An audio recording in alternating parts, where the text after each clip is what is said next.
என் அன்பு குழந்தையே, உனக்கான நல்ல விஷயங்களை செய்து கொடுப்பதற்காகவே உன் தாயானவள் இன்று உன்னை தேடி வந்திருக்கின்றேன். என் பிள்ளையே, நீ யாரை அதிகமாக நம்பினாயோ, யார் மீது அதிக அன்பு செலுத்தினாயோ, அவர்களாலேயே இன்று உனக்கு மனது கஷ்டப்படும்படி உடைக்கப்பட்டு நம்பிக்கை துரோகத்தை தாங்கிக் கொள்ள முடியவில்லை என்று என் முன்னால் நின்று கொண்டிருக்கின்றாய். உனக்கு நம்பிக்கை துரோகத்தை செய்தவர்கள் உன்னுடன் இருந்தவர்கள் அல்லவா?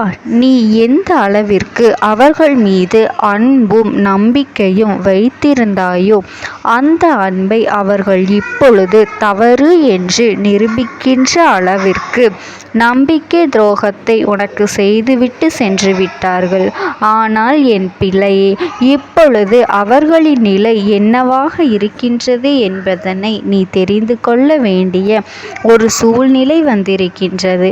அதற்கு காரணம், அவர்கள் செய்த அந்த துரோகத்தை நினைத்து நினைத்து மனவேதனை அடைந்ததோடு மட்டுமல்லாமல் உன்னுடைய வாழ்க்கையில் சந்தோஷமான பல நேரங்களை நீ தொலைத்து விட்டாய். மனம் ஆறுதல் கூட அடைய முடியாமல் கண்ணீருக்கு மட்டுமே அதிகமான வேலையை அவர்கள் உனக்கு கொடுத்து விட்டார்கள்.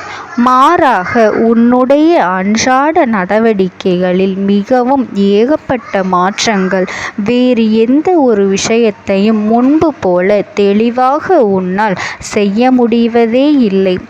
இவையெல்லாம் உன்னை மிகவும் எங்கே கொண்டு வந்து நிறுத்தியிருக்கின்றது தெரியுமா?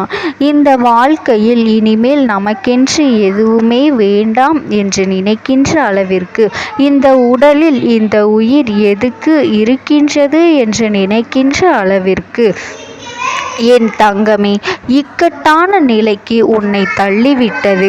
இப்பேற்பட்ட இந்த நிலைக்கு தள்ளியவர்களின் நிலையை நீ தெரிந்து கொண்டால்தானே உன்னுடைய மனது நிம்மதியடையும். என் தங்க பிள்ளையே, நம்பிக்கை துரோகத்தை உனக்கு செய்வதற்கு முன்னால் அவர்களுக்கு எவ்வளவு நெஞ்செழுத்தம் இருக்க வேண்டும். நாம் செய்கின்ற இந்த செயலினால் ஒருவரினுடைய மனது எவ்வளவு காயப்படும் என்றோ, எவ்வளவு கஷ்டப்படும் என்றோ, ஊர் என்ன பேசும் என்றோ, சமுதாயத்தில் எவ்வளவு அவமானம் வரும் என்றோ, ஒரு துளி கூட குடும்ப கௌரவம் உடைக்கப்படும் என்றோ துளியாவது எண்ணி பார்க்க வேண்டாமா? எப்படியெல்லாம் ஒருவரினுடைய மாற்றங்களை எதிர்பார்த்து ஒரு கேவலமான விஷயத்தை செய்கின்றார்கள் என்றால், அவர்களின் மனதில் எத்தனை கெட்ட எண்ணங்கள், இழிவான எண்ணங்கள் இருந்திருக்கின்றது. ஒரு முறை என் குழந்தை, நீ சிந்தித்து பார்த்திருந்தால் மதிப்பு மரியாதையும் குறையாமல் இருந்திருக்கும் அல்லவா? மற்றவர்கள் மதிப்பதற்கு கூட தகுதியில்லாத குணங்கள் அல்லவா இந்த கேடுகெட்ட ஜென்மத்திற்கு வந்திருக்கின்றது. இது போன்ற குணங்களை கொண்டவர்கள் வாழ்க்கைக்குள் உண்டான அவப்பெயர் நிச்சயமாக ஒரு நாளும் மறையாது. என் தங்கமே, உனக்கான ஒரு நல்ல விஷயத்தை நான் சொல்வதற்காக உன்னை தேடி ஓடோடி வந்திருக்கின்றேன். இவர்களுடனான தொடர்பு இதற்கு மேலும் உனக்கு எதற்கு? மேலும் அவர்கள் உனக்கு தேவைப்படவில்லை. என் தங்க பிள்ளையே, அவர்களை பற்றி இந்த நேரத்திலாவது உன்னால் புரிந்து கொள்ள முடிந்தது என்று நீ சந்தோஷம்தான் அடைய வேண்டும். என் குழந்தையே, இது நாள் வரைக்கும் நீ அனுபவித்த கஷ்டங்களுக்கும் சோதனைகளுக்கும் உனக்கு வாழ்க்கையில் எத்தனையோ பாடங்களை கற்றுக் கொடுத்தாலும், இந்த நம்பிக்கை துரோகம் கற்றுக் கொடுத்ததை போல வேறு எதுவும் உனக்கு கற்றுக் கொடுக்கவில்லை. மாற்றத்தை எல்லாம் வாழ்க்கையில் எதிர்பார்த்த விஷயங்கள். ஆனால் இது எதிர்பார்த்த கொடுமை அல்லவா? எதிர்பாராத வேதனை அல்லவா? உனக்கு நாட்கள் செல்ல செல்ல கஷ்டங்கள் அதிகமாக ஆக இது உனக்கு பழகிவிடும். இப்பொழுது ஆரம்பம் என்பதனால் உன்னால் மிகவும் தாங்கிக் கொள்ள முடியாத ஒரு நிலை ஏற்படுத்தியிருக்கின்றது. ஆனால் இந்த சூழ்நிலை மாறும். அது மட்டுமல்ல, உன் கஷ்டங்களும் உன்னை விட்டு கடந்து போகும். அதன் பிறகு ஒரு நல்ல வாழ்க்கை உனக்கு நிச்சயமாக அமையும் என்பதனை நீ மறந்து விடாதே. உனக்கு நம்பிக்கை துரோகத்தை செய்தவர்களின் நிலைமையை கண்டால் உன் அம்மா எனக்கே பரிதாபமாக இருக்கின்றது. ஏனென்றால் ஏதோ ஒரு காரணத்திற்காக என் பிள்ளையே யாருடைய பேச்சினையோ கேட்பதற்காக, யாருடைய மனதினையோ சந்தோஷப்படுத்துவதற்காக இந்த நம்பிக்கை துரோகத்தை உனக்கு அதிகமாக ஏமாற்றத்தை செய்தார்களோ, இன்று அவர்கள் மூலமாகவே அதிகமான ஏமாற்றத்தை அவர்கள் பெற்றுவிட்டார்கள். நம்பிக்கை துரோகம் என்றால் என்ன என்பதனை உன்னை விட அதிகமாக அவர்களுக்கு அவர் நம்பிய உறவு காண்பித்து விட்டது. என் செல்ல பிள்ளையே, இப்பொழுது எல்லாம்